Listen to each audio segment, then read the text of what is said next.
So let's go ahead. Yeah.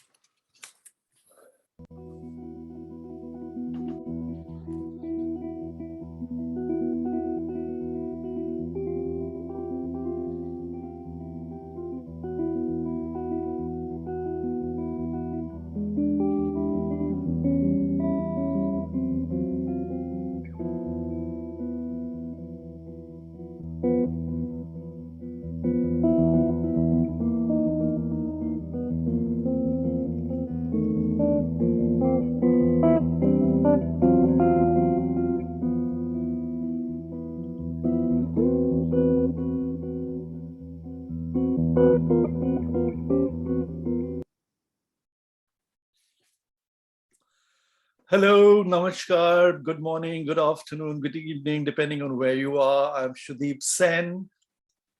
And I'm Indran Amirthanayagam. And welcome to season 2, episode 5 of PWSI. Just a quick hello, Sarah, you're looking great. And the kisses well planted too. We started PWSI, Indran and I, we were both young students in New York. I was at the journalism program at Columbia University, and Indran was a year senior. And of course, that's how we first met. And we started this series in 1990 in my living room. So of course, at the time, as being a student, we didn't have, well, I didn't have any furniture except one desk, one futon and one chair. The chair became the podium, and then we used to have durries on the floor with candles and so on, and people would just sit down on the floor, Indian style, Batak style, and we would pass a hat around and collect whatever people gave and divide it amongst the 3 readers. And we had some amazing, amazing writers then who've now gone on to sort of like literary stars around the world. So when we restarted this during the pandemic, we tracked a lot of them down, and we had a kind of a inaugural party. I think Jane, you were part of that, weren't you? Yeah, I think so. Yes, so we'll begin as the order is the same as the poster. So we'll have Jane Draycott from the UK first, followed by Todd Swift, then John Wall Barger, and lastly, Paul Harrington from Mexico. Please use the chat box on the side liberally. Put up your links, put up any event notifications, website. The whole idea is for people around the world to access your work and get to know you as better and better. The bios are already up, but I will formally introduce 2 of them, and Indran will introduce 2. So Jane Draycott, a very, very warm welcome to you. Thank you so much for being part of this. Before I even read Jane's formal bio, I'm going to put in something personal. She, I think, is one of the most important and best poets of England. I've always held this view, not because I've known her for a long time, but because she's electric when you read her poetry on the page, and then she reads, oh my God, like a dream as well. She's also a very, very fine teacher. That's my personal bit. But Jane Draycott's publications include The Occupant, Poetry Book Society recommendation, Over T.S. Eliot Prize shortlist, Prince Rupert's Drop Forward Prize shortlist. And I have 2 editions of this book. First one came out from OUP when it existed. And her 2011 prize-winning translation of the medieval dream elegy, Pearl. Her latest book of translation is Storms Under the Skin, Selected Poems of Henry Machaut, 1927 to 1954, which was a PBS recommendation. A next generation poet and a recipient of the Keith Shelley Prize for Poetry and the Hippocrates Prize for Poetry and Medicine. She was elected a fellow of the Royal Society of Literature in 2020. And it won't be too much of a stretch, and I don't want to embarrass Jane, but if in the near future there's a Nobel Prize contender from the UK in poetry, I wouldn't be surprised if it's Jane, all yours. Thank you, Sudeep. Enough already. That is the kindest introduction I think I've ever had. Thank you so much. It's a delight to be here. It's a real delight to be here. I mean, your description on that I saw somewhere of this series as both global and intimate, I think is absolutely it. And in a way, I think that's a wonderful description of poetry right now as well. You know, the best poetry.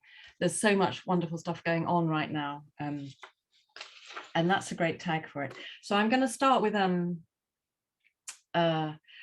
poem rather in a rather contrary way. Here we are at nearly midwinter, which actually I wrote at midsummer. I was in the most kind of northernmost part of Denmark, where basically in the middle of summer it doesn't really get dark.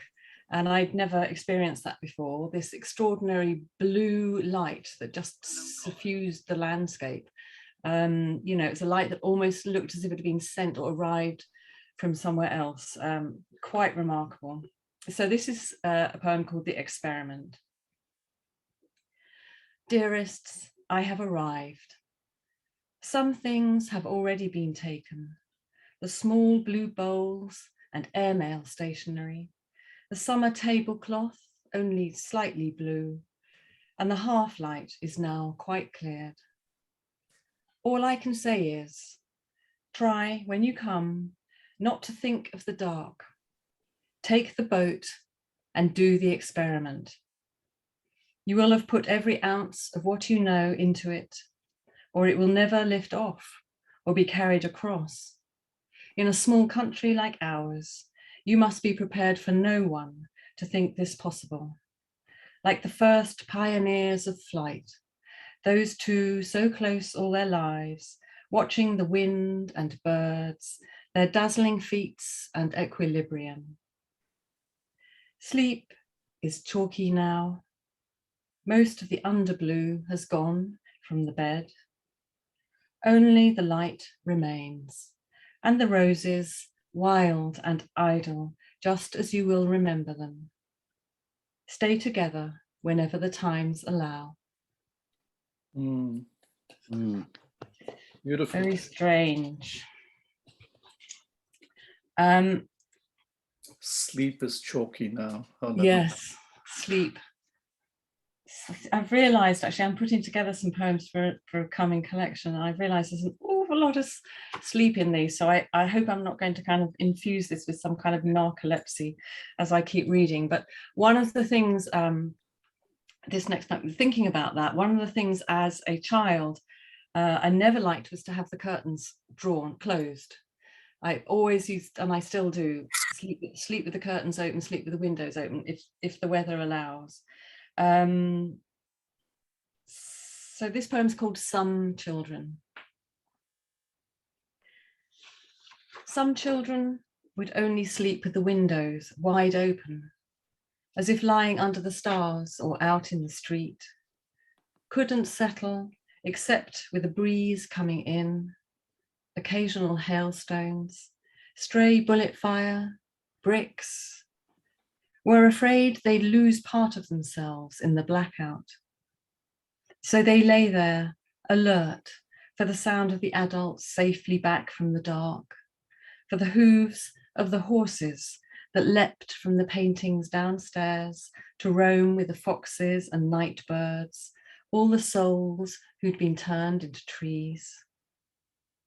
Every infant kept vigil, awake and on the qui-vive. Who goes there? What is that company out there? Haunting poem, beautiful. Yes. Yeah. Thank The you. horses that left Yes, from so painting strange. Where did they come from? water. So the next poem I was going to read is this next poem's called Our Town and the Falcon, and I swear there's got to already be a novel or a film out there called Our Town and the Falcon. I haven't found it, but you know, if you find it, please let me know. Yeah, Our Town and the Falcon. This is roomy country, and not just from the air. Down here in town now, we've all got several streets each to ourselves. I like to walk the place at dawn, as if I were the only person left on the planet. Our resurfaced car park, out only. Our new public toilets, built to resemble a small alpine chalet. Our hangars and school halls, cleared but for the rolls of decommissioned razor wire. Authorized arrivals only. Lots of room for the individual. We have emptied our hearts and minds. Feelings rush towards us from the vacant sky. Bits of asteroid rush towards us, homing in like a falcon, bringing fresh new evidence of how this could all have begun. We are preparing to meet that incoming space dust in every possible way we can think of.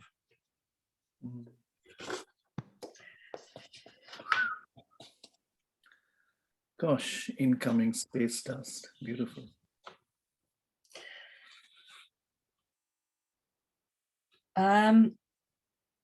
Yes, I've been working in the Bodleian here in Oxford, doing a bit of research, and at one point I find myself idly, and it was idly, taking a book off the shelf, sitting right next to these amazing books as you do in a library like that, about the origin of the founding of the hospitals in England. So the origin of the hospitals in England, so medieval hospitals, which were principally their principal purpose was care of the soul rather than the body as we now think of it.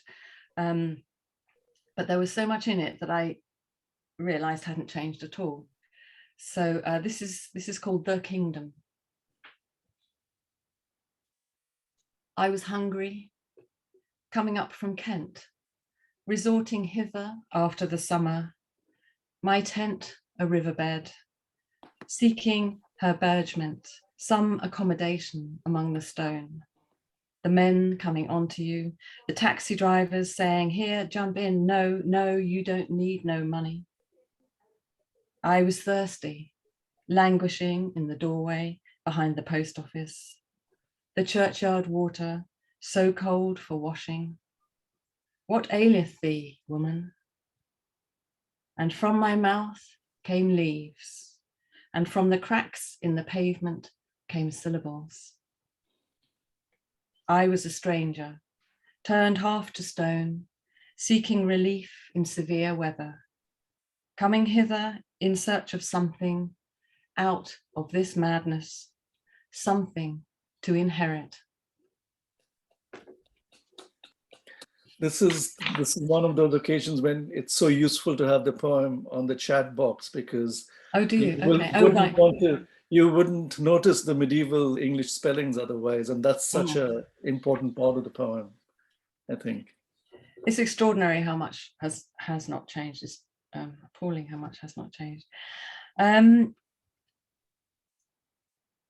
was reading, I can't even remember why.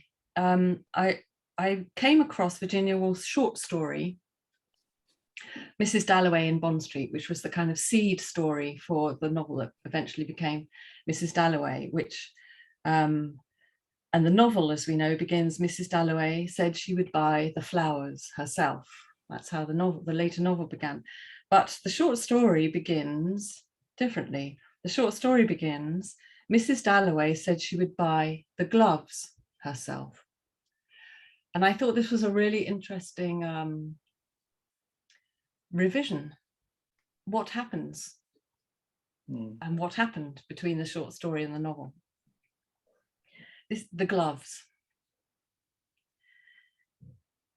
Some days were long and up to the elbow, a mix of polyester silk and cloud cover, sunless gloves, but still offering something, protection for the delicate wrist parts of the mind, so that as we walked the city, masonry falling around us, tears rising to our eyes, sap rose also to our fingertips. And though no bees or butterflies settled on our palms, leaf buds burst through the stitching, papery new skins of delphiniums, sweet peas, irises, blossoming, saving us from arriving at evening, empty-handed again.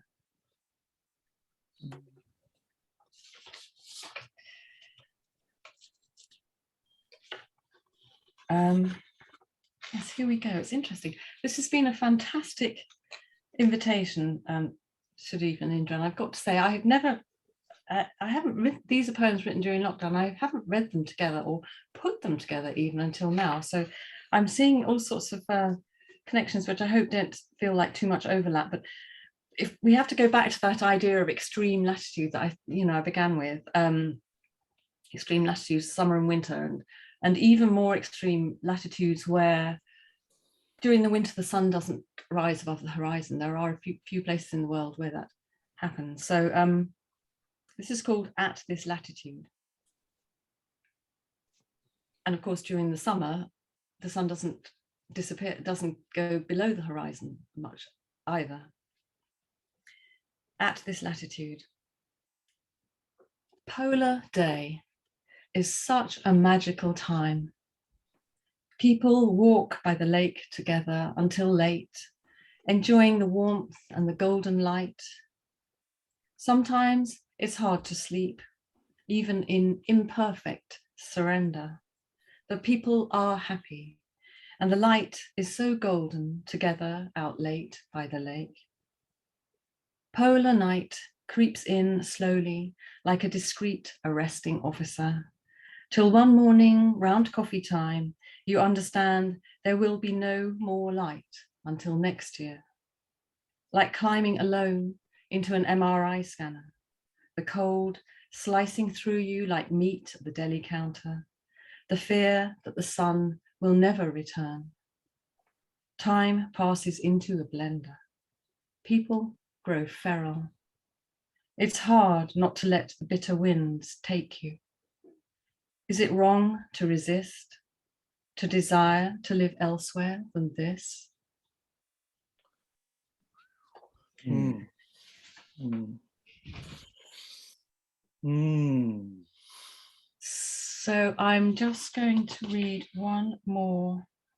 I think I've got time for one more. You've got plenty of time. Okay. I'm going to read one more short poem. It's simply called In Their Platoons. In Their Platoons. By midnight, when it was all over, there was no one, just the trees moving in their platoons at the edges of fields, signaling to each other with their leaf action. No more hugging, no more healing, no more sushi chains, no more psychological thrillers, no more where is my husband? At last, they have the place to themselves, and in their branchy arms, the entire future to optimize. Birds, rainfall, the next new myths. Mm. Marvelous. Marvelous. The next new myths. Wonderful, Jane. So Very beautiful. bravo, really bravo, fantastic, fantastic. I mean, what a way to end a poem. The next new myths. It almost reminds me of Derek Walcott. He starts off a sonnet. At the end of the sentence, rain will begin. I mean, that's the kind of cockiness and power. I am going to write the sonnet sequence, and at the end of the first line, I will summon the heavens and it'll rain. And it does. What a brilliant ending. Thank you, Jane. I mean, your words are, your phrases are always exquisite and so beautifully etched and rendered and subtle and textured. But I want to ask a question which relates to your translations. Clearly in these poems, you see hints of your deep interest in medieval literature and in that time. And of course, you've done the verse translation of Pearl. Two things. A, why this particular interest in this time? And then what got you to translate Pearl, which is such a beautiful, small, beautiful book? Yeah, it's a very, very good question. Why my interest in that time, which dates from the first time I came, so that would be my first undergraduate year, so decades and decades ago. I think what I saw in material that I couldn't completely understand, or wasn't kind of immediately clear and lucid, I think what I saw was flashes of something something I did understand, or something that actually, if you switch the lights off in the room of this world, there were still things that were kind of radioactive, you know, and that come through from that time.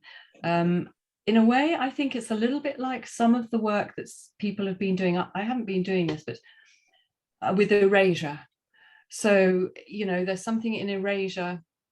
I'm talking about Middle English now, translating from language that at the time, when I was much younger, I couldn't immediately see what was going on there, but I could hear and see things that flashed.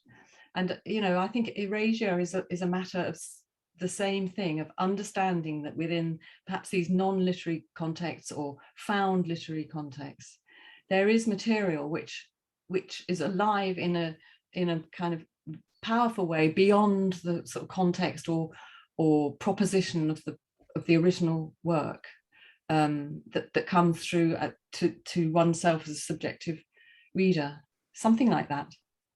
Yes. Jane, I would like to ask you, I mean, really beautiful poems and haunting, but, you know, about Henri Michaud, because I noticed you've translated Henri Michaud, and, you know, Michaud's work is very different. I mean, it's a kind of, so I'm curious about translating the other, or going to a place where you yourself do not labor, but through the translation, you sort of become this Michaud, you become the other. In other words, another way of expressing, or a different kind of surrealism. Or can you just sort of reflect on that experience of translating Michaud and Michaud's relevance or irrelevance to your own poetic universe? Yeah, I think George Surtees who's an utterly brilliant translator, and from whom I've learned a lot. And he was a guest of yours earlier this year, I think. That's right. George? That's right. Yeah. He has said something like, being a translator, he said this very modestly after having just won the Booker International or the Impact. He said it very modestly. He said something like, "I'm just the chauffeur," you know, in that somehow or other you're taking the whole, and it's very important that you found it important. So in my case, I discovered Michaud. I didn't know his works. I felt very ignorant at the time. I didn't even know his visual art, but I discovered this mind of his that was absolutely open to strangeness and a kind of rather wonderful storytelling narrative at the same time in his earlier work. And there was a kind of philosophy in it, but mostly there was just a very performative, poetic mind at work. You know, he didn't like the idea that his poetry might be described as surreal. I think it's more real than that, actually. I think it's very much about his sense and his feeling about what was going on in his mind, his sense of self, his sense of the world. I just found it extraordinary, you know, and somehow or other the act of translating was partly, or I came to realize, was partly an act of apprenticeship. How do you do that? I want to do that. I want to write like that. That's what I want to do. And in fact, having put the collection of translations together, I then just couldn't write at all. I thought, well, there's no need to write any longer because Michaud's done that. So it was admiration, I think, that's right. Which became a sort of apprenticeship. But I'm always suggesting to students, try translation, you know, use a literal gloss if you need to, if that's not a language you actually can understand, because it's a fantastic way of understanding someone else's poetics. There are so many poetics, endless, infinite, and it's a way of climbing right inside one, you know. And I can sympathize with what you just said. I mean, the notion that, I mean, imagine if I want to translate Pessoa or Cavafy or something, and you think, well, why write, or what Yes. purpose? but you do. But you come back to your own writing, and I mean, I will have to study or read your translations first, and I look forward to doing that, looking for that book and your, of course, your own point. Wonderful. Thank you so much for gracing this space with this very elegant and haunting topography. You know, the landscapes of your poems, and there's a sort of magic. You know, these horses coming in from leaping out from the page into the mind. Yes. Jason Camelot, wonderful. who's here listening in, says, "This is a nice description of the magic of erasure." I mean, it's so well put, Jason. And erasure reminds me of, you know, the Indian poet Rabindranath Tagore, who won the Nobel Prize in 1912, I think. And he, like many of the artists like Michaud and Arp and Schweitzer of that particular surrealist time in Europe, was also a very, very fine artist. And what he would do with his manuscripts, his draft manuscript, but he would take his black ink pen and start erasing out words. And now there's a whole body of his poetry, which are called erasure paintings. Beautiful stuff. I mean, it's widely available on the net, of course, but the originals are all over the place. I mean, certainly in maybe in Oxford somewhere too. So that whole idea of erasure is kind of not the other side, but what you hide. It's not erasing so much as keeping hidden and revealing only bits of what you want, the words, which part of the words or text that needs to be lit up. It's almost like these glittering night flies, you know. You see them in a particular way, and then you see them in a different way, depending on the light conditions. Again, your poems refer to the Northern Hemisphere so much, and the light, the changing, folded waves of light that happens there, which is right now happening as well. But yes, we can go on and on, but thank you, Jane, so much, and we'll come back to you. And thank you, Indran, for those beautiful interjections as well. Round of applause for Jane.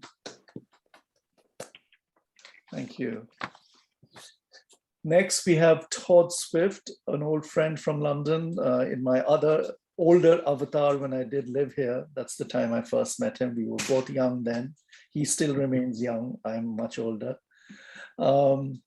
He is originally from Canada, but now he insists that he should put UK in his bio because he's been a British citizen for a long, long time. So he's both Canadian, Irish, and English. Todd Swift is the author of over 24 poetry collections, from pamphlets to full collections, and his poems have appeared in many newspapers, anthologies, and journals around the world. He was recently visiting scholar at Pembroke College, Cambridge, as a poet in residence for a year. With a PhD in modern poetic style from UEA, where his supervisors, including John Cook and Denise Riley, he has taught poetry, screenwriting, and theory at universities in the UK and Hungary. He was born in St. Lambert, Quebec, Canada. He is the director of Black Spring Press Group, founded in 1985. And what he doesn't write in his bio, he also directs the Eyewear Poetry Publishing House, which has done wonderful, wonderful work in the UK. Not just poetry, but also it has a pamphlet series and all sorts of things. So just look up Eyewear as well.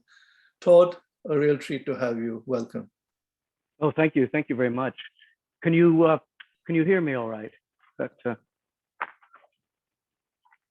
Yes? Yes. Oh, good. Well, I've so much enjoyed Jane's reading. I think it was just a fantastic start to this evening. And we were talking about the changing light as I've been facing my garden. It's become dark here already. And there was just such a lovely cadence and control and stillness in Jane's work, and it's always very inspirational. That's one of the, I think, the best things about English poetry is when it's able to, the way that it's so different from North American poetry in many ways, because it finds the stillness and calm. I'm going to read some poems today that try to find that middle ground somewhere in the mid-Atlantic, I suppose, because I was born in Canada, in Montreal, Quebec, very influenced by French poetry and Quebecois poetry and the poetry of people like Leonard Cohen and Anne Klein. And you mentioned Jason Camelot earlier. He's one of Canada's best poets. He's a fantastic critic and scholar as well. He's based at Concordia University, so it's good to have him listening in today. And like Jane, these are poems that were mostly written in the last few years during the pandemic. And I've tried to seek a kind of, sometimes a balance between the anger and anxiety, but also trying to find calm. The first poem is very new. It's a little dangerous to read a very new poem, but I think it's self-explanatory, and it represents one side of my writing, which is very occasional, very influenced by the news and events. And it's called suitably November 2021. And I apologize if this one isn't available yet for Sudeep. But I did send an email saying I wanted to read at first something very new about the climate conference. And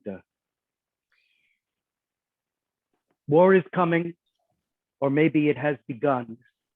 Just like somewhere, it is already the sun over the banners, just like Bannon is never alone, so long as there is a phone. Plans percolate. Waters rise, small nations drown, deafening tanks blitz a bit in the eastern part of town, and all Mrs. Kane's pieces begin to fit. Destiny is on a date with a modern Kaiser. The West bides its time, not wanting to blurt havoc and let the dogs out just yet. No one wants scare when they can enjoy butter. But errors happen, Chief, as do impactful mental states.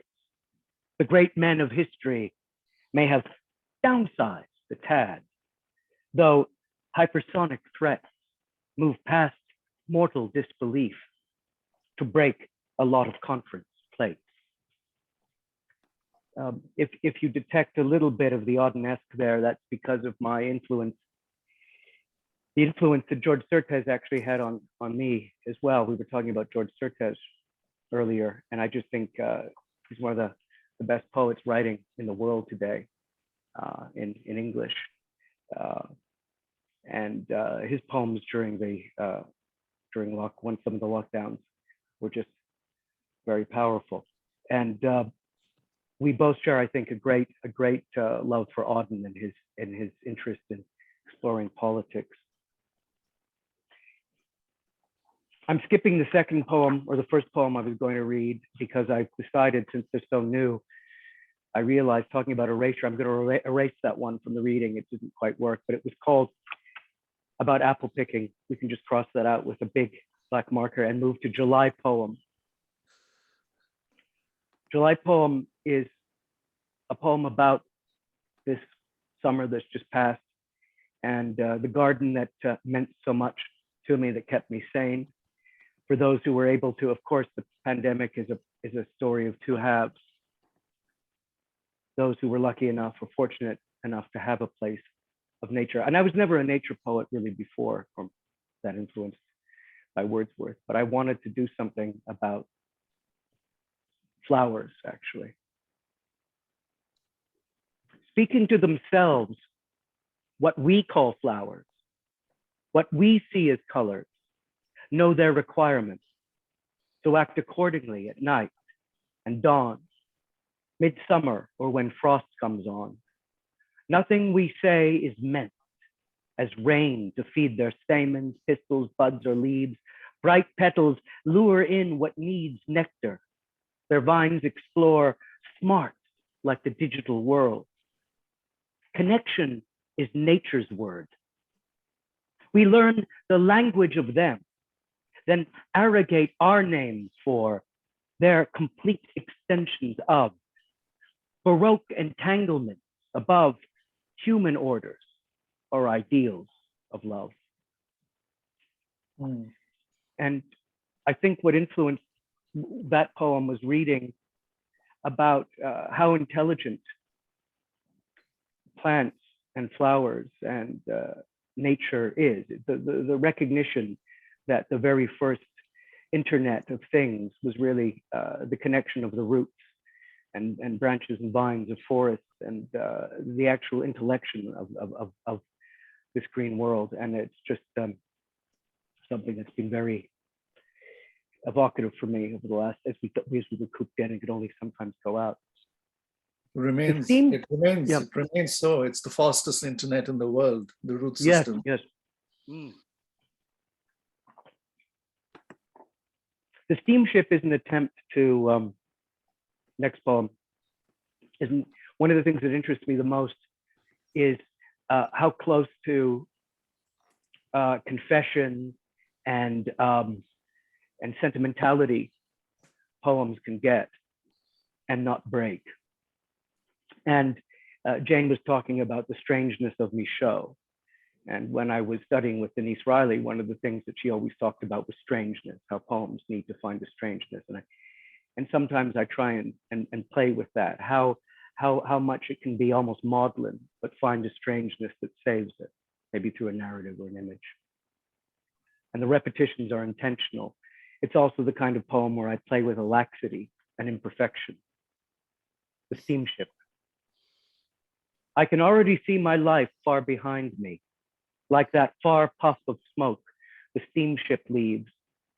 And I see on the postcard blue against the rails, most of the books, doctors and lovers waving before puffing out of existence like a dream being blown away by the morning. It's not sad, but it feels like autumn or the end of school. It has a whiff of sadness, like a stolen kiss. Like anything stolen is somewhat pitiful. It's still mine, I suppose, that fading cloud, but not mine to reach anymore. I am not a seabird, not yet, and likely never, unless it happens, in which case I might fly somewhere else anyway. I don't even want to risk jumping off the deck and into the opal sea, not now. I'm glad about the books, the proofreading, the coffee flirts, the hassles of taking glasses off in airports to be scanned. I admit as much. It was okay. But now I am past those trailing puffs of white that were not ever glories, but daily exhalations. And the ship has crossed an equator with me on board. Coffee floats. I love coffee floats. Well, I was thinking of Hart Crane, of course, and also D.H. Lawrence's Ship of Death. I see someone's just texted or tweeted. My last name is actually Swift, not Smith, but I thank you anyway, very much. That's one of the, I'm also called Scott Smith a lot. There's apparently an MIT scientist, a linguist, did a study and discovered that some people's brains cannot say Todd. They can only say Scott. It's very interesting. About 2 or 3% of all people who meet me call me Scott all the time, even for years. It's fascinating. The next one is called Bishop. Scott, I have a request. Yes. There's a request from Kate. Just thought I'll let you know. She says, I would love to hear your apple picking poem. We have £100 to bring for cider press tomorrow. Kindly, Kate. So I just thought I'll let you know, even though you. How does she know about that poem? There you are. All right. Well, maybe it's if there's neural, time. it's the botanic neural system which is connected. If there's time, I'm trying to get through a few more the short ones. Just thought I'd let you know. Yeah. I appreciate that. This is called Bishop Berkeley Was Right. He's my favorite philosopher, and one of the things, of course, that he's sometimes called Berkeley, of course, but Berkeley. One of the things about Bishop Berkeley's work is that he believed that God sustained everything. It's very interesting as a philosophy. God's doing a lot of work in that cosmology or that philosophy. So in other words, if there's fire, if there's pain, God's feeling it and giving it to you. God is first to make the fire exist. Water was there before your thirst. The sun is never later than an eye. Life is the thing that persists even as one starts to die. The table of the land is laid out with minerals, plants, and microbial spores. Nothing came later, after initial creation by their hand.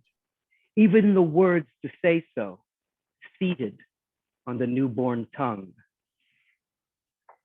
And again, you can see that interest in language and naming, which actually comes up in the apple picking poem. Progress is one of the most difficult poems I've ever written, one of the briefest. I was trying to do a kind of a Geoffrey Hill thing, compact a lot into a little space.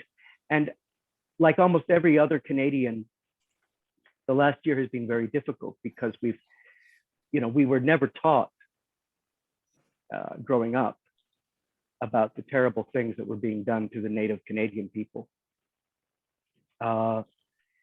at their schools, at the religious schools. And the shock of the last few years as this whole horrific underpinning of the whole enterprise that was Canada, the whole colonial enterprise that I was brainwashed into thinking was the best in the whole world, the one place where nothing ever terrible had happened comparatively, even though we knew about the slaughter of the Métis with machine guns and so on. And also, of course, the last few years has been about the importance of other people other than the stale, male, and pale people speaking out. And yet I still want to write poetry, and I've struggled with the guilt and awareness that, we're always being advised to step out of the way or to give space, and I agree. So this poem is called Progress. It's not meant to be ironic, but the irony is in the impulse that doesn't go away. And I guess the question is, what happens when you are aware that you're surplus to requirements in a sense, and how can you still be useful? And I suppose, as Bob Dylan said, you either lend a hand or get out of the way. Progress. I have nothing to say except I am what is in the way. How do I write without conquest? Simple. Stop and leave the paper to the rest. It's very difficult. It's a very difficult poem. I have just a few more to go with this time. I would like to read one called Homeric. I was very upset about the Afghanistan situation. I still am. I'm very worried about the people that are freezing and starving. But the initial few days, the awareness of the collapse of a so-called powerful empire and all of these issues, who was fighting, who wasn't fighting, ghost soldiers, real soldiers, reminded me of some terrible, tragic classical event. So I wrote this poem called Homeric. Troy is burning. The soldiers stand around, looking at their swords on the ground like seashells. The barbarians have almost won. They are spearing captured citizens like fish. It is a sight displeasing to the gods. Why don't they defend their city, Zeus thunders. The silence answers. The fire answers. What is the purpose of war, having surrendered once before? Defeat can feel like fate or a toppling wave. Without fighting, we are lost, the gods say. And they are. Mm. And that's very much influenced by Cavafy, who Indran had mentioned before. I believe Cavafy is always an influence. I mean, Waiting for the Barbarians is just one of those poems that once you've read it, there are some poems, once you've read them, everything else that you ever do. I find that the same with Milosh's poems, and some of Holub, and some of, poems in translation, sometimes the images stand out. One of my favorite contemporary poets is Michael Longley. I think he's truly one of the greatest poets. And I read his most recent collection, and it was all about flowers and war. So I think you can see that this is the bouquet that I've gathered for you today is partially influenced by that. Michael Longley. Flower Master, the classics are like butterflies to you that gather on your gentians and hydrangeas, the poppies of Warfield past and to come. Your home is where the sky is, and land, wine sea. Your plow turns lost sod over for new growing. A blade that cuts soil has not yet touched skin. Poems can look delicate, even slight, but be long resilient under snow. Your perennial words work this knowing. And I find that Longley's work seems so ephemeral at times, terrible to say, but very slight, very gentle references to flowers, to the names of things in nature, very brief poems from his recent collection. And then you reread them and again, and you just see what he has cut out, what he's erased, what is implied and by not being said. Thinking of Irish poets, Yeats is never far from my mind, both because I don't think any other successful poet has ever managed to combine the diabolical forces that were fascinating him with a lucidity that transcended his internal strangeness or I mean, there's many poets that are troubled or have bizarre ideas, but his ideas, if you actually study them, are so unacceptable to most people now, unless you are a magician or a member of the Golden Dawn. And yet they inform the poems, but the poems still somehow have a power that transcends those evocations. And so I think about him a lot, and I love his early poems. And I was in Ireland this summer, and I wrote this poem, thinking of him and all poets. I cast a poem on the water for all the birds to stir. Once these poems were my food and shelter. The birds indifferently look, but never devour this scatter. For them, bread is better and easier to read than book. No one can master another's need or create more than the plate on which they feed. Art is not what animals favor. Art is still a poet's only flavor.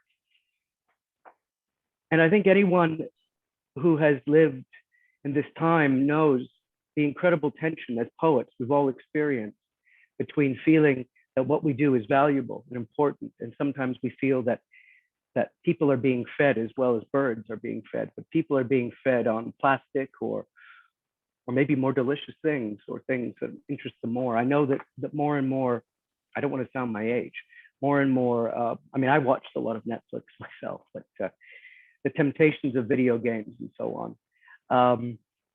So what feeds people now, and were they ever really fed by poetry?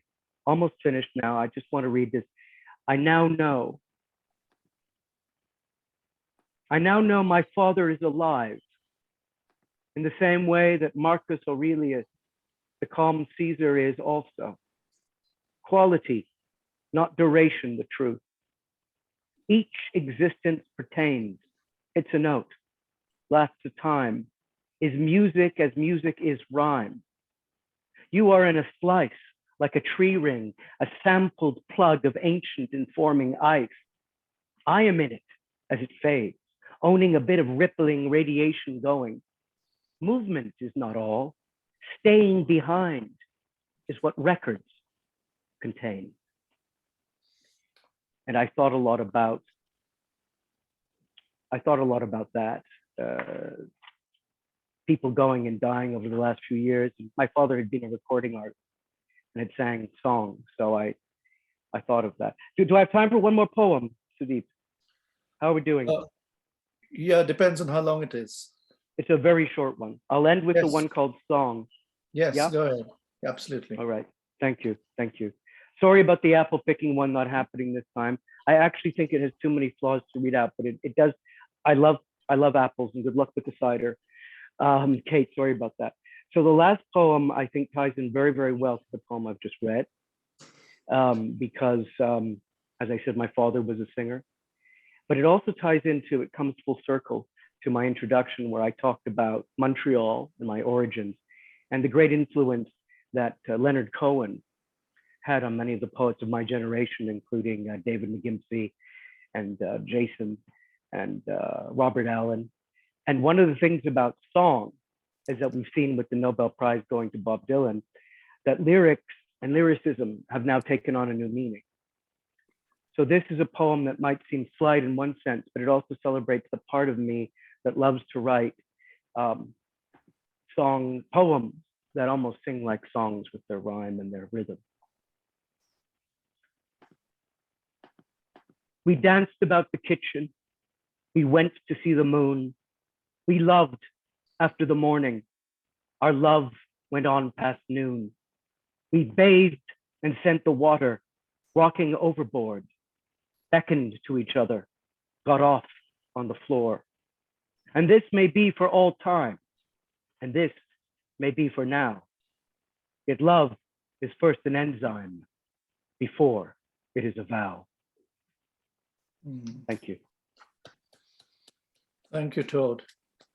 That was a class. It was a proper poetry class, actually, because you preface your poetry with so much content, and so in fact, many of the questions I had in mind to ask you, you've answered one way or the other. But I want to ask you just one quick question, which is related to your practice as a writer, as an artist.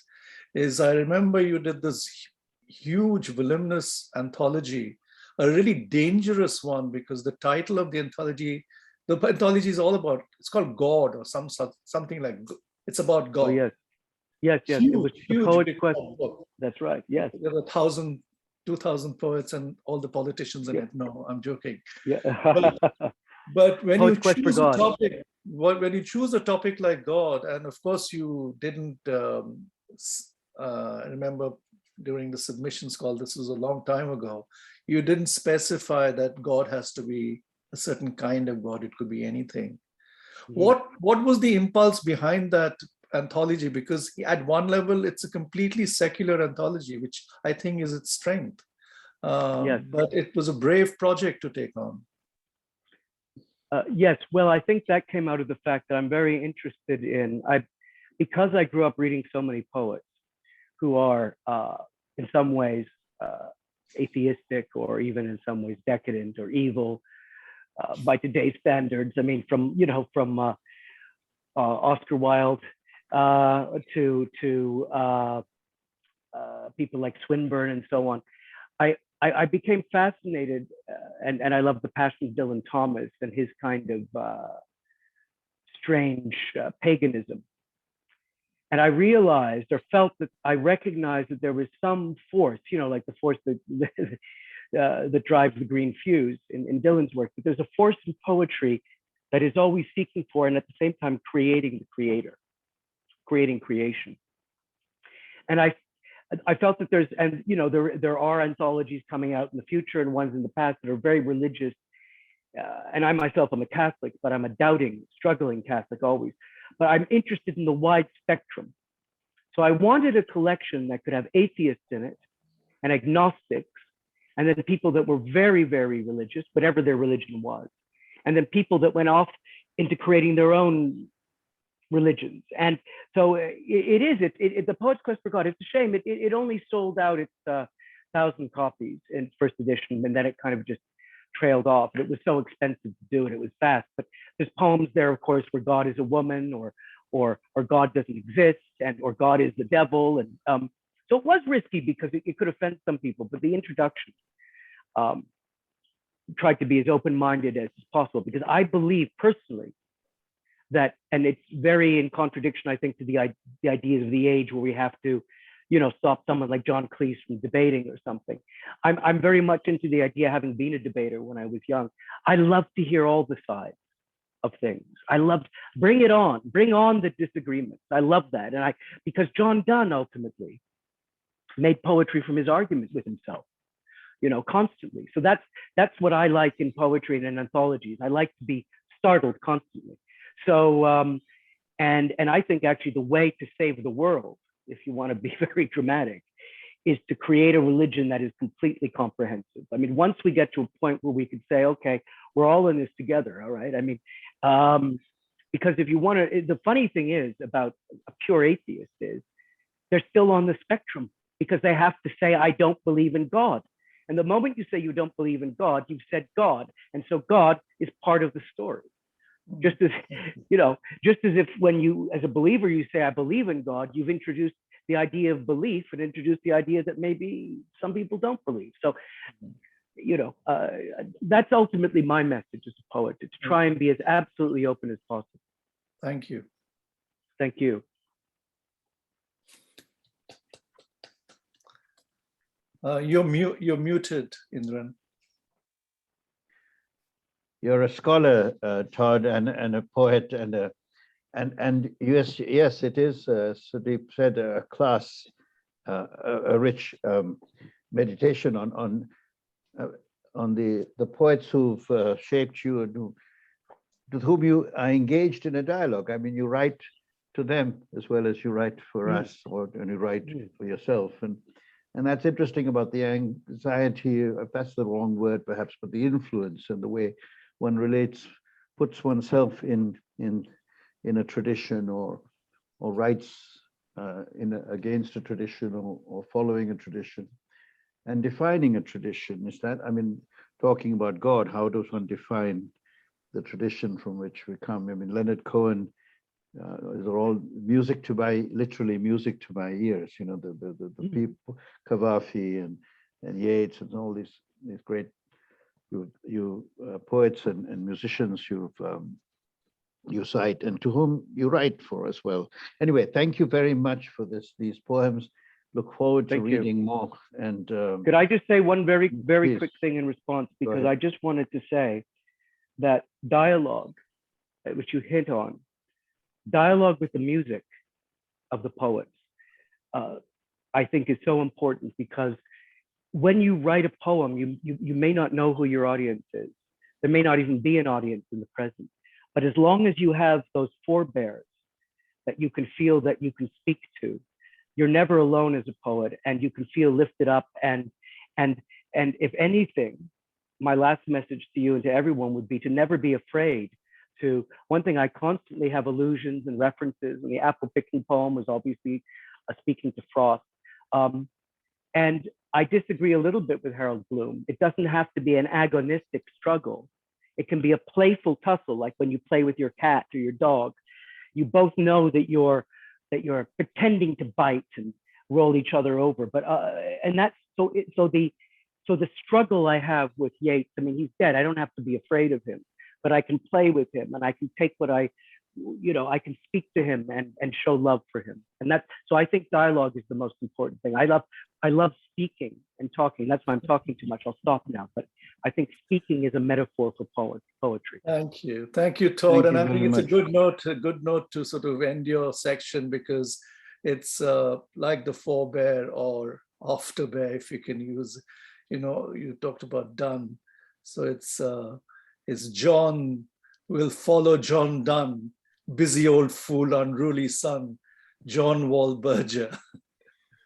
And Indran will introduce him. Yeah, John Wall Barger. Welcome, John. And there's a lot of personal matter involved in these readings. John is a dear friend, and he's a pioneer for the Beltway Poetry Quarterly, because he was our first reviewer, sending in work when we started the reviews and criticism section, and grateful for that, and his own poems. John is a poet's poet in the sense that he too is very steeped in readings in the tradition, in American poetry and Canadian poetry, and world poetry. Um, and he's a unique voice. He has a voice that is like no other, and that is to be noted and celebrated. I mean, the bio is very simple. He has published 5 books of poems thus far. He has a couple of others on the way. The latest book, the new book, Resurrection Fail, just came out with Spuyten Duyvil Press. Here's a copy of it, the image, and it just came out on November 1st. So we're celebrating that book today. He's a contract editor for Frontenac House, and he teaches in the Bachelor of Fine Arts program for creative writing at the University of the Arts in Philadelphia. And have a look at, I'm going to put some links in the chat regarding the book, and take a look for it. Really, really thrilled and honored that John has agreed to share his poems with us today. And without other preamble, I'll leave you to John Wall Barger. Go ahead, John. Welcome, John. Thank you so much. Can you hear me okay? Yeah. Yes, yes. So yeah, Indran is a dear friend. So thank you, Indran, and thank you for your kind words as well. And thanks to Sudeep and Don for inviting me to this series. It's very exciting to be speaking so internationally, to have people in England and Canada and all over the place. I'm in West Philadelphia, which is now a little cloudy and beautiful. West Philadelphia is full of trees, and I love this part of town. Yeah, so hi, everybody. Jane and Todd, I really enjoyed your reading, so thank you so much. I look forward to Jonathan's reading as well. So yeah, maybe I'll just dive in and use my 15 minutes. Let me turn on my little clock here. Yeah, so as Indran said, I just got for those of you with books, it's kind of exciting to get the box of books, which just arrived about a week ago, and Indran got his copy already, which is exciting.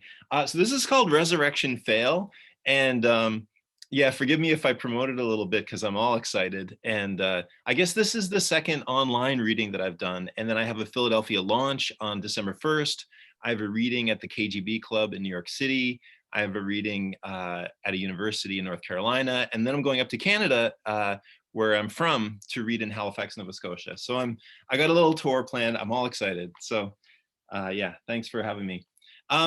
Yeah, so let me just tell you a little bit about this book. This book is, the idea behind it is and I'm a little like, not embarrassed, but a little bit overexposed or something by this book, because it has so much to do with me. These are kind of like confessional poems.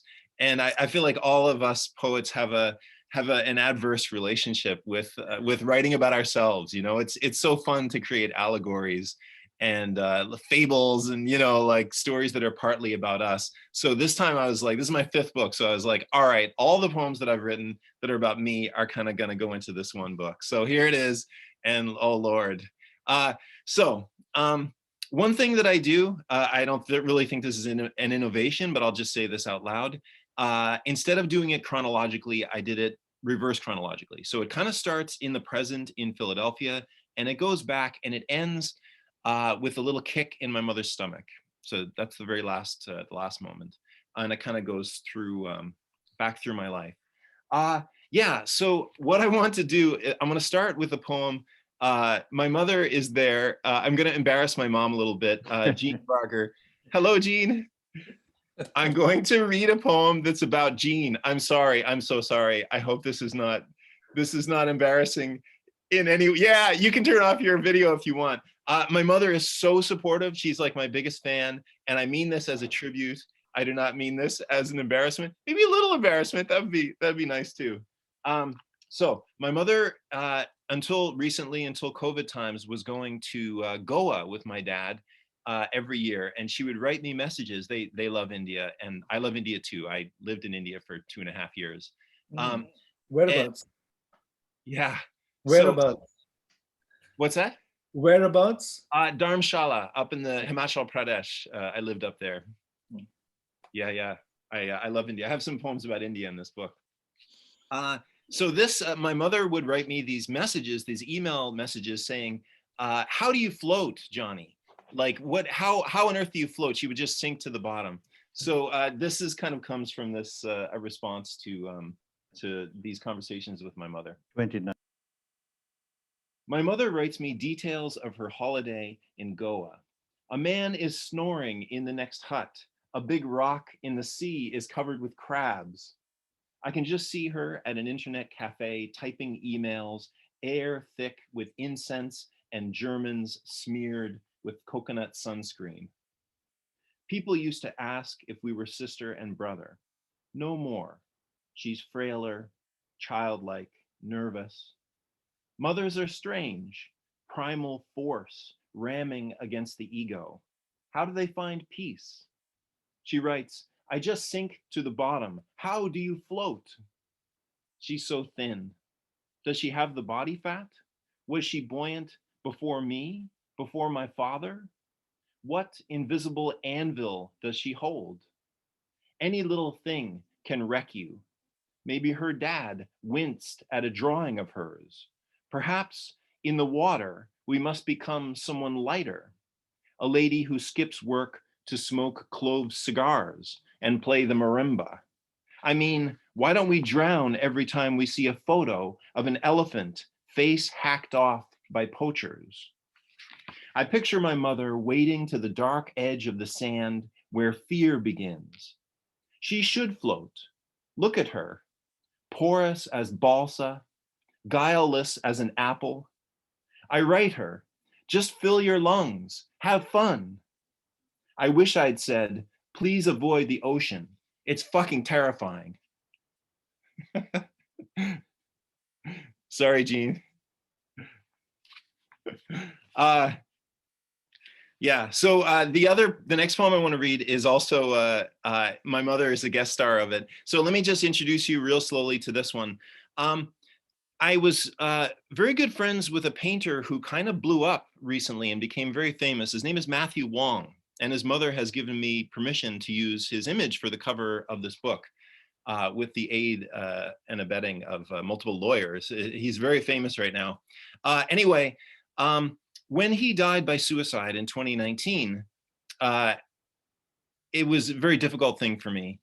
And among the things that happened to me was I was talking to my mother, there she is, hi Jean, on the phone, and Jean said, go to the Barnes Museum, which I didn't have a job at the time, I do now. She said, go to the Barnes Museum on Dad and I, and get yourself a big lunch and think about Matthew and just try to release Matthew.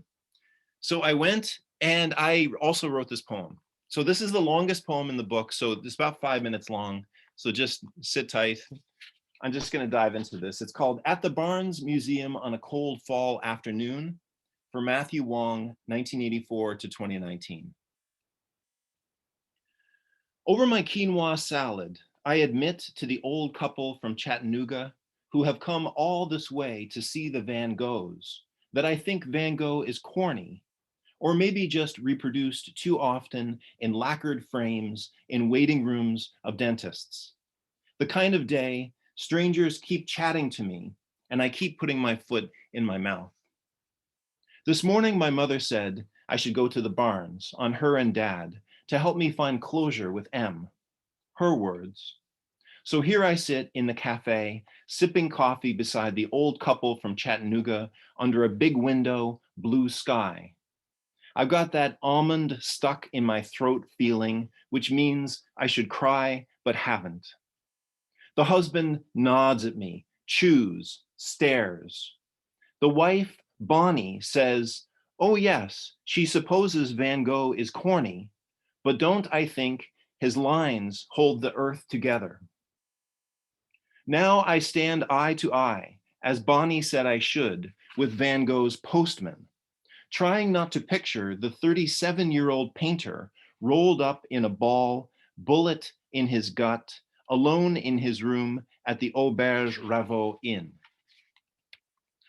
In August 2015, M texted me a poem of his called Vincent. All around, the shirts of children are laughing and chasing each other's tails. I smile.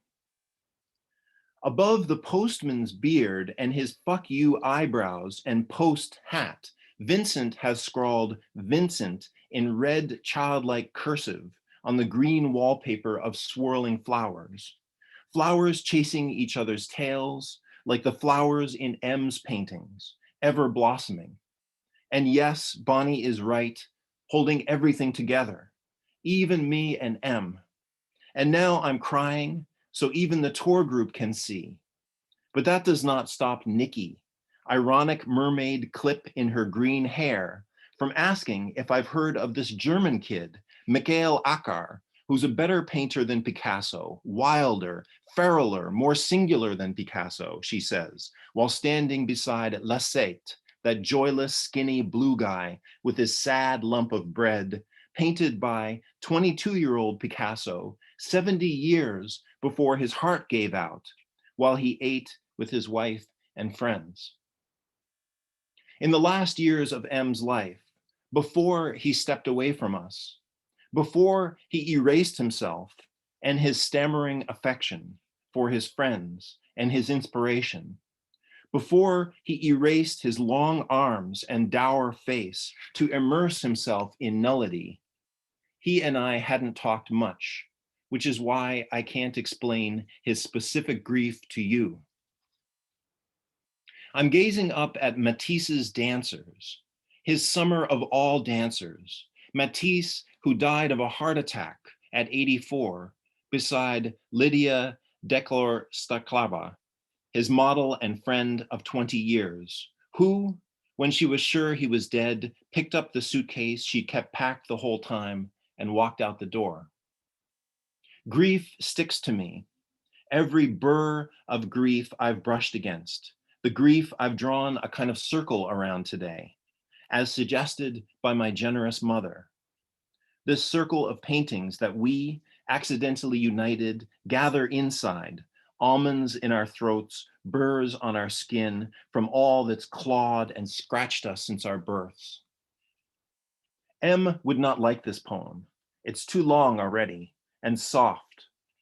But about that, M, what surprised me was not your quicksilver talent, your sudden fame, your solo shows in Paris, New York, Hong Kong, but the sweetness of your paintings, the sentiment, the glitter, the flowers. So many small figures clasping their hearts, overcome with inward feeling. Strange, all this, coming from one who never found a way to enjoy, as Kafka described it, the happiness of being with people. You'd embarrass us, saying, "Wow, you look terrible today. Didn't you sleep?" Talking about yourself so unrelentingly, I had to yawn and turn away. In a room of Modigliani's, a fella with cat whiskers shakes my hand. His name is Ronald. He taps the motorcycle patch on my jacket. "Be careful, will ya?" Ronald says, still shaking my hand, squeezing it.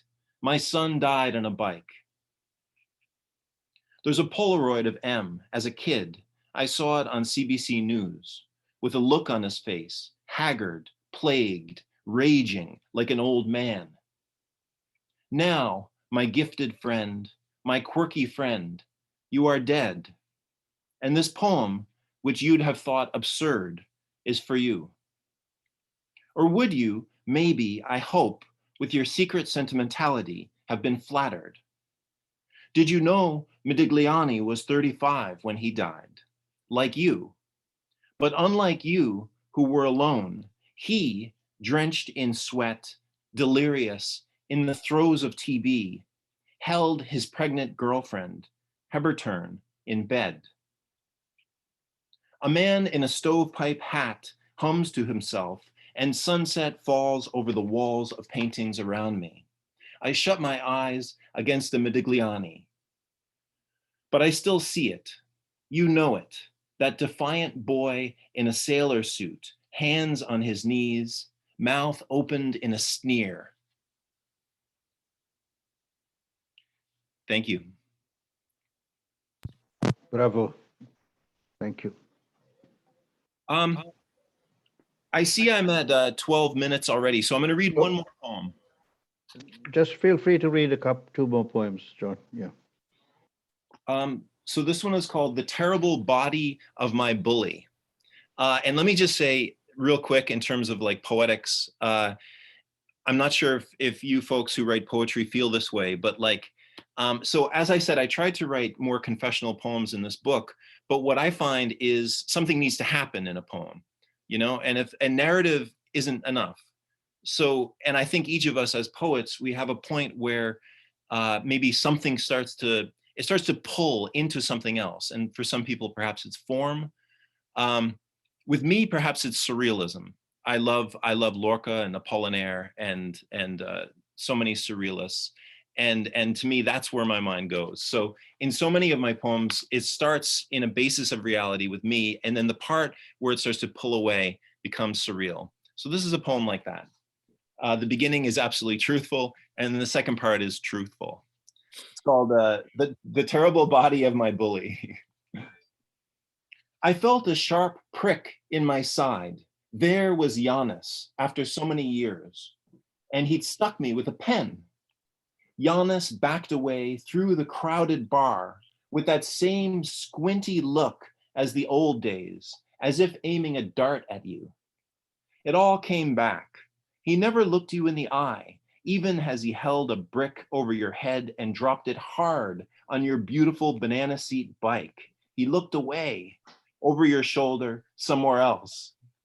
Giannis later hanged himself at his grandmother's house from a chandelier. I knew that house. I'd been friends with his kid brother, Red. Spent many afternoons with Red, listening to Kiss records and playing chess under the chandelier. After Giannis's death, as his body decomposed in the ground, his fists crumbling like two old flags, he was sighted often at a sinkhole of a bar in a polyester suit, sipping wine coolers, hair greased as if awaiting trial for armed robbery. One night, we are all there, Mr. Mahoney and his red whistle, Kim and her volleyball, Birdie and her bowl of rock candy, mingling like lunatics in a Russian fable. Some of us are tangoing, having a great time. From the ceiling, like piñatas, bodies dangle. We keep dancing 500 years, pretending not to notice their bare feet in our hair. That's 15 minutes. I'm going to stop there. Thank you so much. I'm so honored to have been invited. Thank you so much, John. Wonderful. And really, inevitably, I mean, the word is, deeply affecting or deeply moving your poem, your title poem for Matthew Wong, but yet it's a chaste poem somehow. It's a poem that it doesn't fall into becoming into sentimentality or into or bathos or something. It keeps that distance somehow, and it's a complex poem. I would love to look at it in more detail, but I want to just mention what Vijay Seshadri says about your new book. Vijay is a friend of ours and a great poet, and he says, John Wall Barger's poems begin easily in comfort and quotidian intimacy, and end just as easily in surprise and wonder and amazement. In between, they take us through all the registers of human imagination. They intermingle the domestic with the cosmic, the low.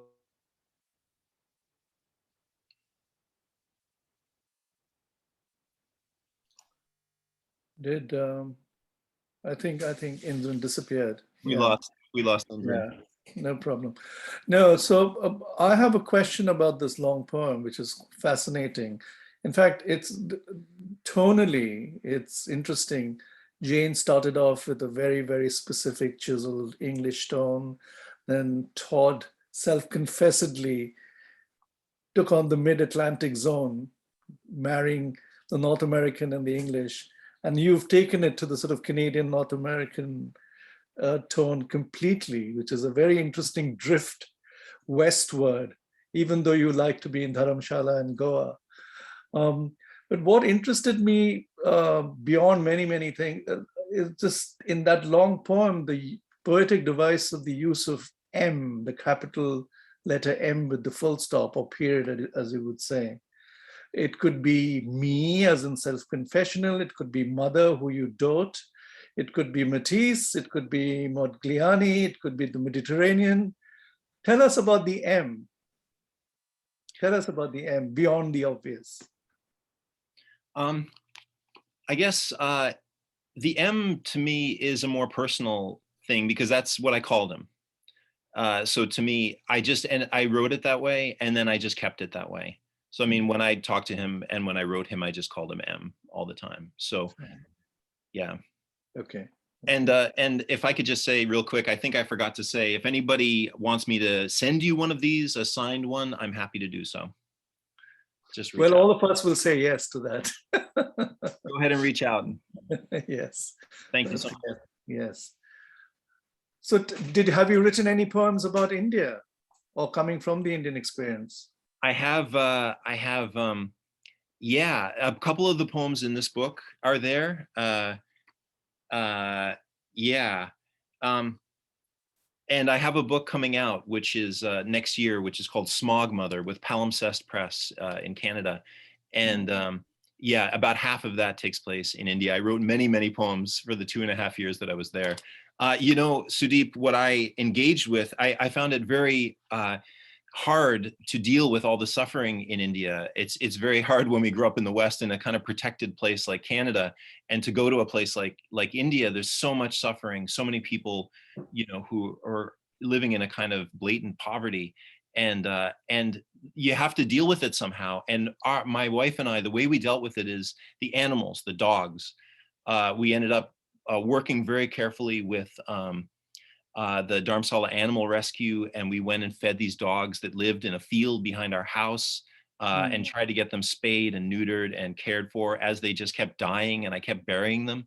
So I have a terrible poem in here called Dog Songs, which is just about all these dogs. And if I could just, I'm sorry, I'm just embarrassing my mom over and over again. We brought 2 dogs from India that my mother has now, my parents have and are taking care of. So I just want to, she's so incredibly generous. She has these 2 dogs from India, and I'm so grateful for the rest of my life for taking these 2 dogs from our village. Fantastic. No, I'll have to put you in touch with my partner who takes care of 170 street dogs every day. She feeds them. Oh my God. It's a bit manic and obsessive, but there you go. You know.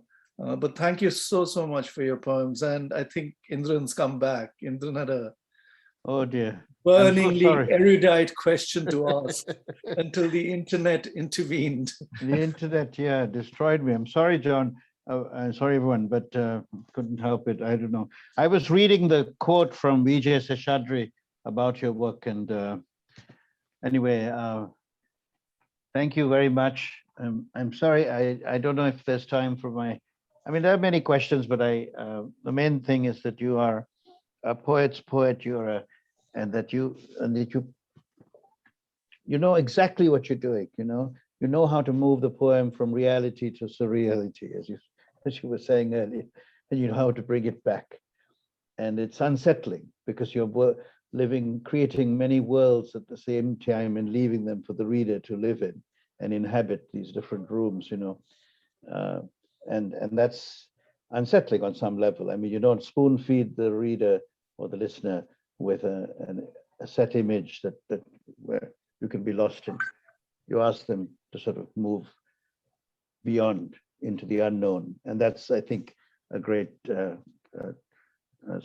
talent you have as a painter with words, as a writer. Thank you. You're always so kind with me, Indran. I'll say just very quickly that, yeah, it's well understood, and it's pretty much a cliche to say that we don't really think about death very much in the West. And so, I mean, I love Lorca's Duende, like this idea of death being inside of everything. And I try to, I guess in my poems, I sometimes try to create almost like a sleight of hand where people feel very comfortable in the poem, and then it ends up being all about death. Anyway, which, yeah. Anyway, thank you very much. Thank Yeah, you. just a Thank you. small thing. It's very, very hard, I think, for poets. Certainly, I find it very difficult to inject humor in poetry, and I think you do that really well. You've got a lovely sort of soft sleight of hand. So that's quite a task. That's a sort of perfect line, Sudeep, to segue into presenting our next poet, and Jonathan Harrington, who has that sense of humor, yes, in his poetry. He's a sort of an anti-poet in some ways. He's a playful poet, and he's a fine finisher to this wonderful morning, evening of great poetry. Why? Because he's an honest poet. He's sincere. In the best sense, he doesn't try to fool you with mirrors. He tells it, but he's savage in his wit, and he's playful also about God, and playing with God, as his latest book, the Gospel according to Jonathan, suggests. I'm going to read you a short bio. Jonathan Harrington lives in rural Mexico. He has published 5 chapbooks of poems, and his poetry has appeared in publications throughout the world. His latest full-length collection of poems is Lift Up the Stone, the Gospel according to Jonathan. So you see the lost gospel, or the newly made gospel. Now we'll hear some of that today. In addition to 15 books of poetry, novels, essays, short stories, Jonathan has published hundreds of nonfiction pieces in everything from the New York Times to Metro magazine. He received an MFA from the University of Iowa Writers' Workshop in 1983. And most recently, he's been translating poems by various poets writing in the Mayan language. His translation of Feliciano Sanchez Chan's book, 7 Dreams, appeared from New Native Press and was nominated for 8 translation awards. His translation of 3 Sad Songs of the Maya Woman is a free ebook from Ophi Press. Jonathan lives nowadays in the Yucatan in Mexico. He was a New Yorker once upon a time, and now to this table, this mesa, the Poesía Mundial, this table of world poetry. We welcome Jonathan Harrington. Go ahead, Jonathan. Welcome, Jonathan. Thank you. Thank you very much, Indran, for that introduction. And thank you, Sudeep, for inviting me to participate in this historic international series, the Poets and Writers International Studio. It's quite an honor, particularly to be reading with people like Jane, Draycott, Todd Smith, Jean-Paul Barger, and I very much appreciate the opportunity to share some of my poetry. I apologize, Sudeep, for not getting the poems to you. I'm sort of in between things here. I live in Yucatan, Mexico, where I've lived for a third of my life now, or practically a third of my life. But today we're on the way up to Hidalgo, Mexico for the International Poetry Festival up there. So I was not able to get the poems to you. No, that's quite all right. In fact, that's no problem. In fact, before you came on earlier, before we started the program, I said that you'll be reading from a rest stop because you're sort of driving and you'll stop off and read your grand poetry reading before you go to another poetry festival. So I think that's we're happy to have you. I like that version. I would like to, I do want to read from my new book, Lift Up the Stone, the Gospel According to Jonathan, but I thought I should try to read some relatively new things that have not yet appeared in any of my books. And so I will start with this poem called Memory. And some of you may or may not relate to the experience of this. I'm hoping that you don't. Memory. Sometimes sipping coffee in the living room, I stand up with purpose and stride into my bedroom, then look around as if I've never seen the place before, struggling to remember why I came in here. I stand there frustrated, thinking, and then it suddenly occurs to me that I need to turn the flame down under the soup pot in the kitchen. And this new mission relieves me of the failure in the bedroom. So off I go to the, where was I going? Ah, yes, the kitchen, where by now I have forgotten what it was I was going to do there. Is this just one drama of aging or something more sinister? As I open the refrigerator and gaze into it as if staring into the Grand Canyon, trying to remember what I'm looking for, I think about the way in which my house has become a labyrinth, or more precisely, a maze in which the rat staggers from one dead end to the next until he is lost and is completely forgotten that, aha, yes, now I see the mozzarella. It's the cheese that I'm after.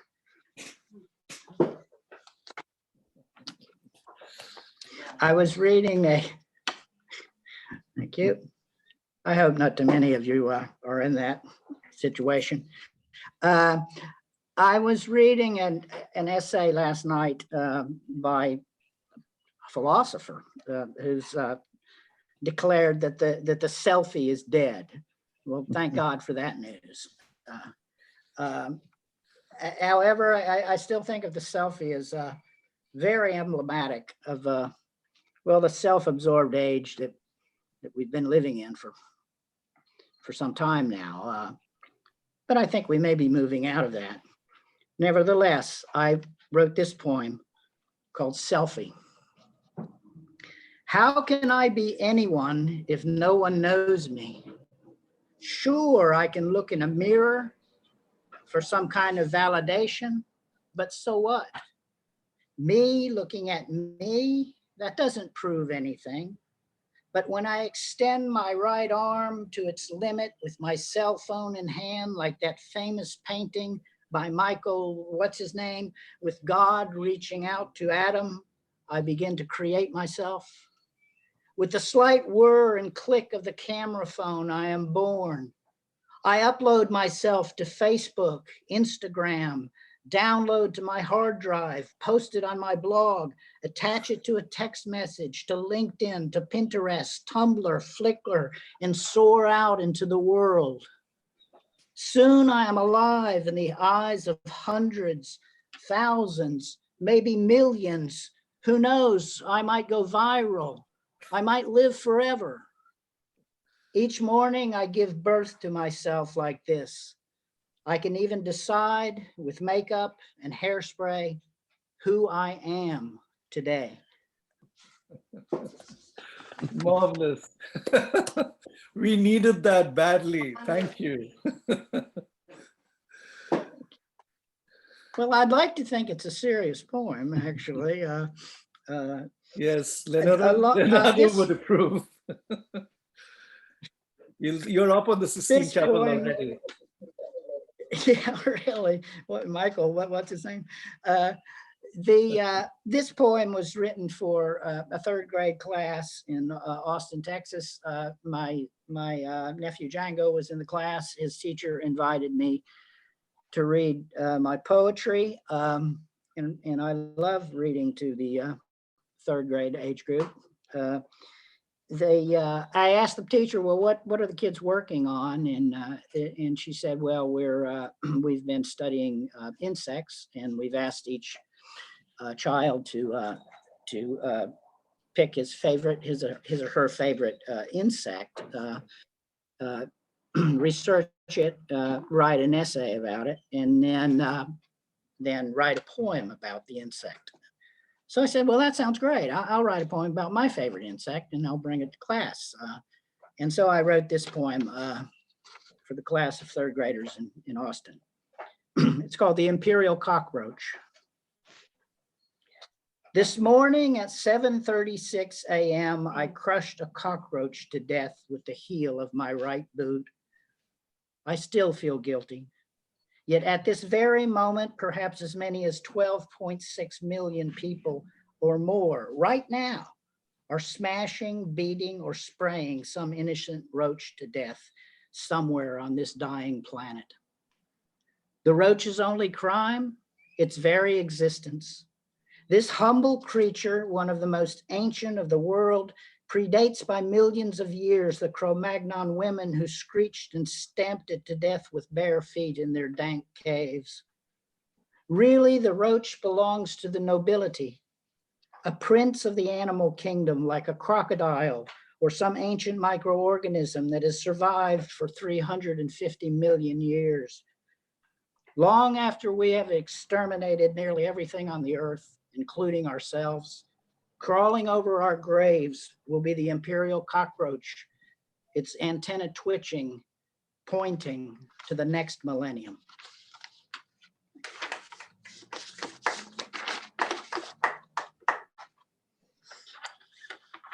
Everybody. I will Right. go ahead and go to my new book. It's called Lift Up the Stone, the Gospel According to Jonathan. Let's see, it's hard to do this. And I will just give you a little background. This is a project that took, really, I've been at it for almost 20 years. I didn't sit down and write all these poems. What I've done is rewritten the Gospel of Matthew in contemporary language. Let me just read what one of the blurbs that describes it. With Lift Up the Stone, Jonathan Harrington has created a version of the gospel that is faithful to the original, as well as completely original at the same time. The message of the gospel is recast in our contemporary setting. There are miracles as well as suicide bombings and mortar shells, donkeys and jet fighters over the clouds above the Gaza Strip, and a faithful dog steals a scene at the Last Supper.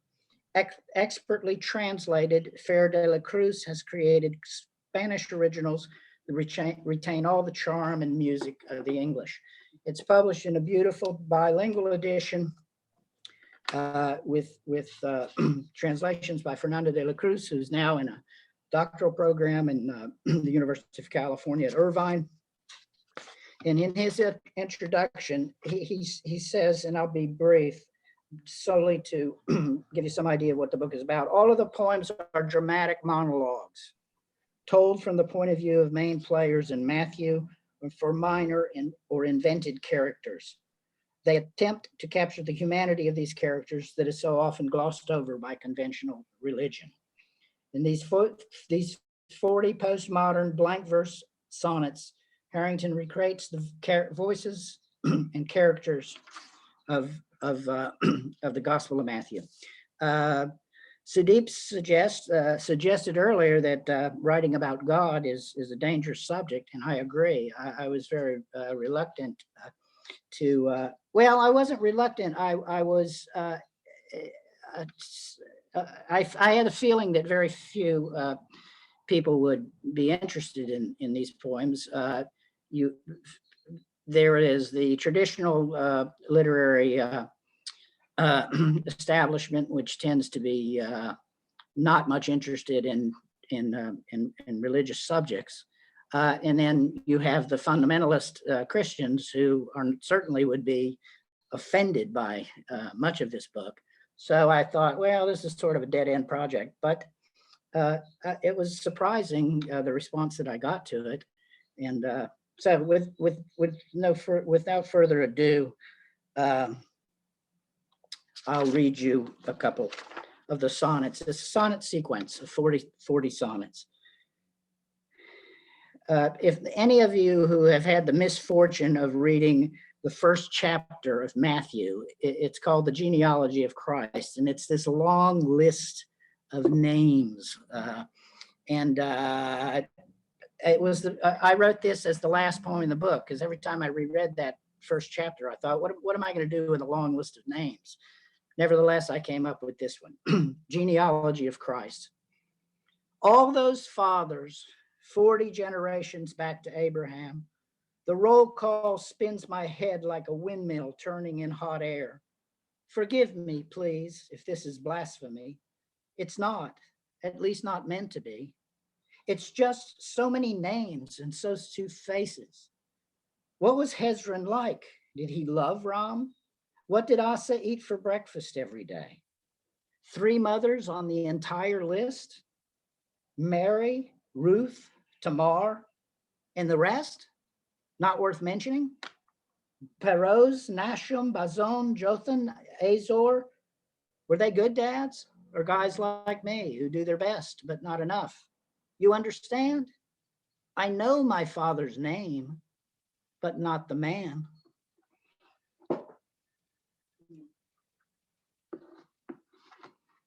Thank you. This is from the 4th chapter of Matthew, when Satan takes Christ to the top of a mountain, and they're looking over Palestine, and he says, you know, if you just worship me, all of this can belong to you. And Christ, of course, says, no, man cannot live by bread alone or by material things. And so this is my version of Satan tempts Christ. Check out this view. Now that is real estate. Where you see desert, I see subdivisions or rows and rows of condos all for sale. We're talking shekels, big bucks, dinero. It's yours. Ain't no one there but ragheads. It's fucking desert, dude. It's up for grabs. Christ, with my help, we could found a state. I ain't asking much, just some respect. I see it now, an army, flag, taxes. Psst, come here. I'll level with you, man. Sure, I understand. You got ideals. Who don't? I do. You stick with me. We all need bread. I can make you big. I'm your guy. Here's my card. You'll see.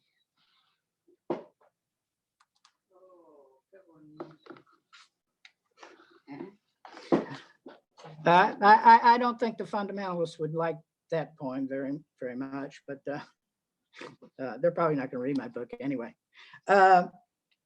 Let's see, time check. And a couple more from this, or how are we doing on time, Sudeep? Couple more is good. Okay, let me then skip, because I want to go over to a previous book too, but I'll do this one. And I'm going to dedicate this poem to Sudeep's partner, who takes care of all those dogs. This is called the 13th Apostle.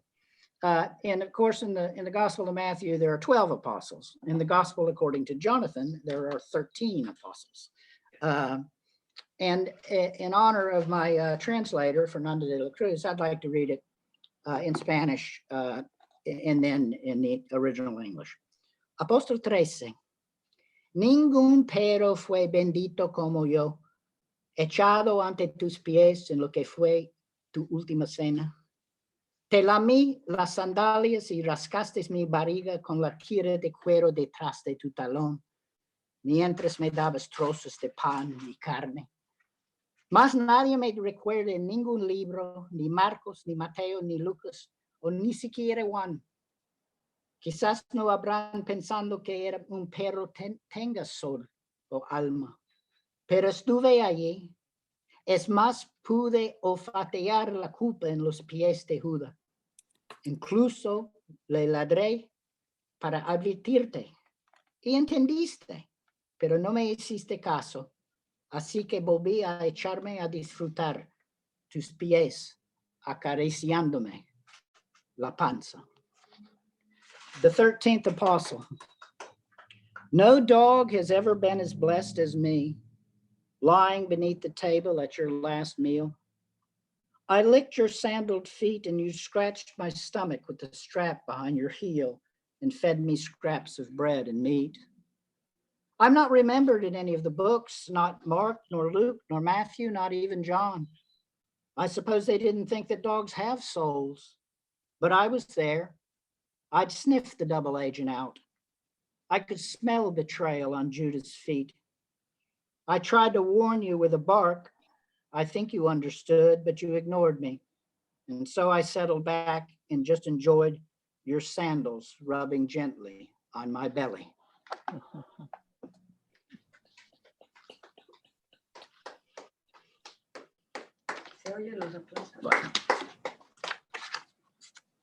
Two more, Sudeep, two brief ones, okay?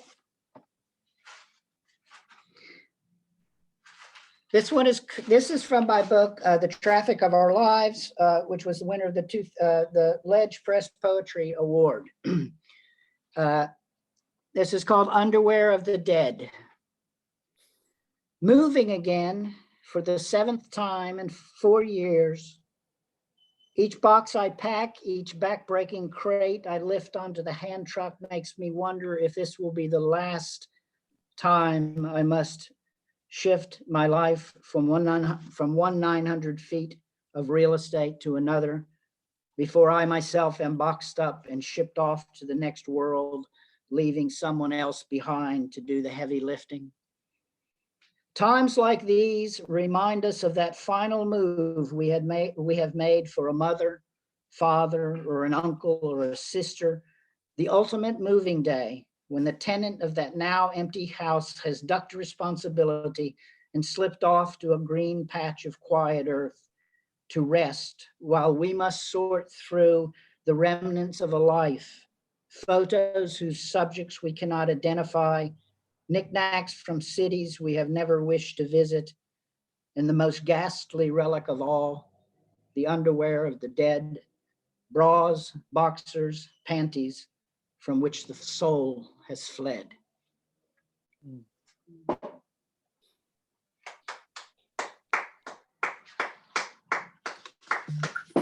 I'll end with Well this done, one, and John. I thank you. Como? Thank you, Jonathan. Yeah, Wonderful. Are you cutting me off? No. You want to read another poem? Go ahead. I'll read one more. I think my poetry swings between humorous and macabre, but I'll end on on this. I'm not sure who mentioned something about writing about the dead. I think it was John Wall Barger. But a couple of years ago, a group of artists here in Mexico, Comunidad de Dibujantes del Sureste, a group of young Mexican artists who write and illustrate graphic novels, asked me to write a poem for the Day of the Dead that they could illustrate and use as in an exhibition they were doing in celebration of the Day of the Dead. And so which we have just finished celebrating here not long ago. This is called The Dead. Who are the dead, really? Faces and family photos that only the very old can recognize? No, because they are still alive as long as there is at least one person who remembers them. But who is that silver-haired woman standing behind grandfather at his 90th birthday celebration? Wasn't her name Agnes or Agnella? No, Adela? Was she a relative or maybe more? No. Grandfather? But no one knows anymore. Forgotten, she is at last truly dead. While the departed live in our memories, they are still with us. But as they recede further and further into the mist of amnesia, then at last they have joined that choir of forgotten voices that are truly, finally, dead. Thank you. Thank you, Jonathan. It was such a thrill to be able to introduce you to on our stage and to hear you're very much alive. Of course, you're very much alive, and I think you're fooling death with your characteristic humor. Tell me about the playfulness in poetry. Tell us about playfulness in poetry and whether we protest too much that the poem needs to be somehow profound in some. The world is both comedy and tragedy. So tell us about making comedy with your poetry. Okay, at first I'll say, Indran, that I think comic poems can be very profound.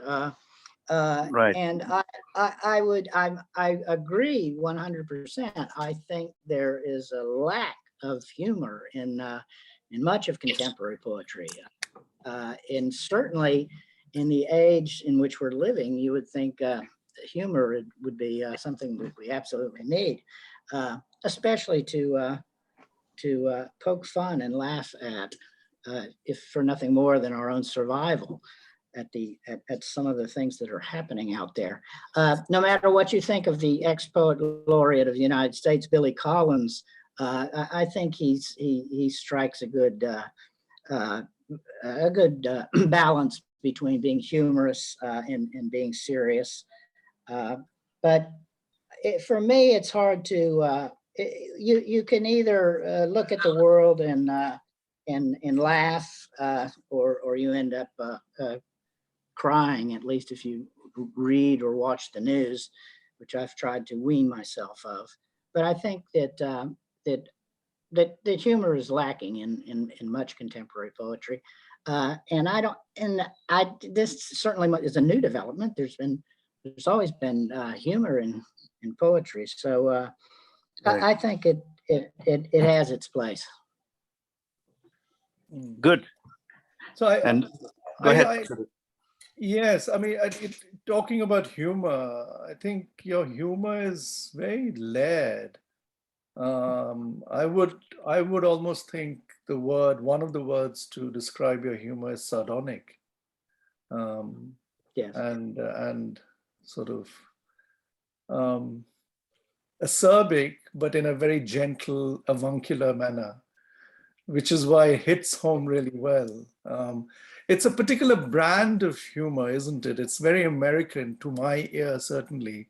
You know, one of the things that Indran and I try and do, we bring in the other to this platform, the other being the rest of the world, because often we are the other.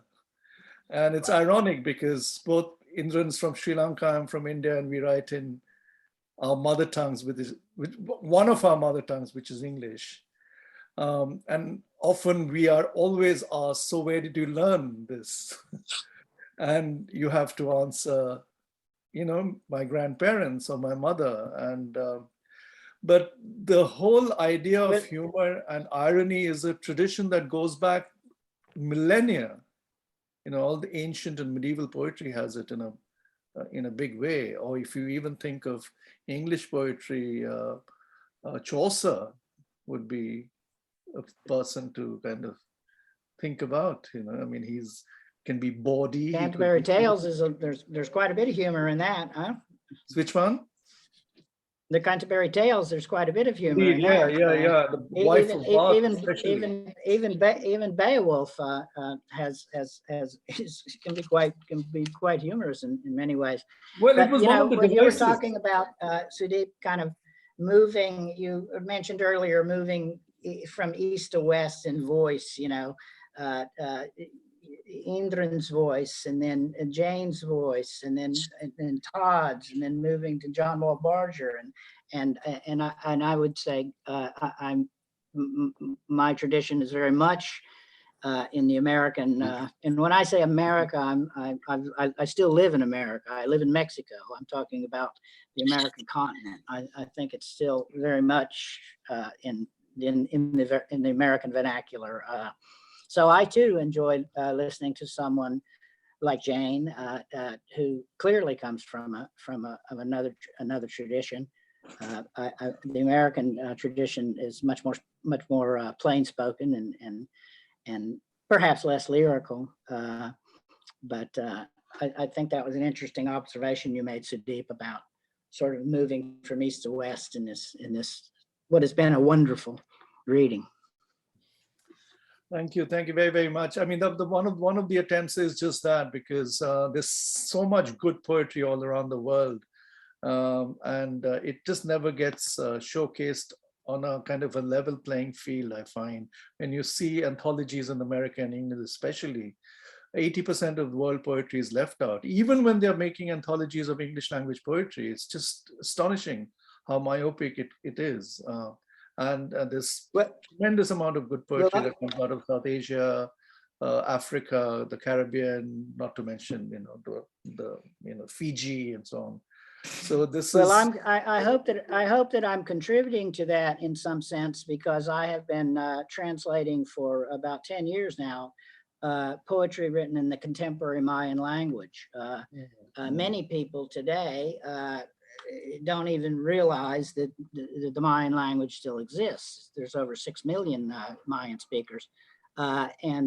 So I've been instrumental, I would like to think, I know I have been, that the book I translated of Feliciano Sanchez-Chan, Seven Dreams, was the first book ever to appear in English. It was in a bilingual edition of Mayan in English. So here in America, again, I repeat, America, the continent, in Mexico, there are literally hundreds of languages that are spoken. And Mayan happens to be one that has a very strong tradition of contemporary poetry that's being written by people in the Mayan language.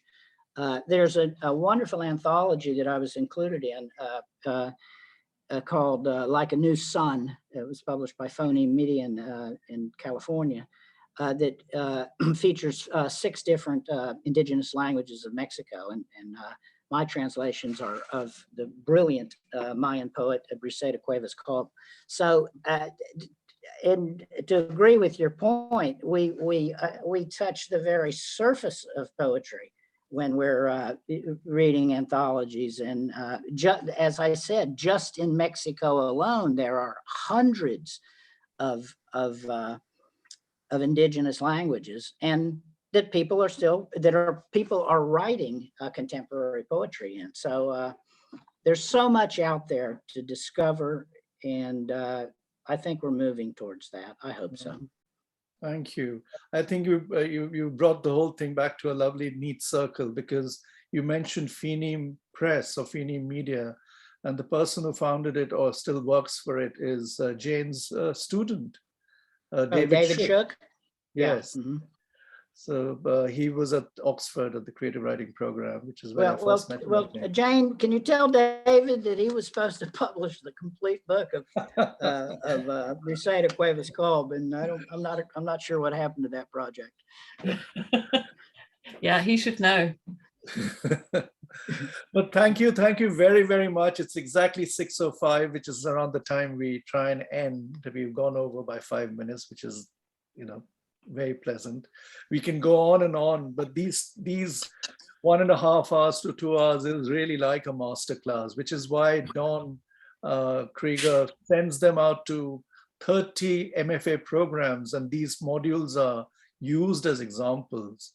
Partly, I suspect, primarily because it's very good poetry, but the other thing is diversity, and there are voices from all over the world. So once again, I want to reiterate, Jane, Draycott, thank you so much. Lillian, thank you again. John Wall, Barger, salute. And Jonathan for injecting humor and sanity to the world that is grim and dark. And Indran and Dawn, my co-anchors. Brilliant. It's just such a treat and a pleasure to come on every month and do this. And now we have such a long list of poets, we don't know what to do, because we can only accommodate 4 at a time, and we have divided it up very sweetly between ourselves. I bring in 2 and he brings in 2, and we've never had a conflict. But thank you again. I recommend good poets, and yes, flourish and lots of love. Oh, thank you very much. Thank you, everyone. Great. Thanks, everybody. Such an honor. Thank you so much, Jane and Jonathan, John, Sudeep, Don. Also, just to say, the next event will be the second Saturday of next month, second Saturday of December, always the second Saturday. All the best to everyone. Much love. Thank you. Thank you. Hey, Joe. Todo muy bien. Yeah. Fuiste el último porque cerraste el programa. Oh. Okay, thank you. Oh my God. What do this thing?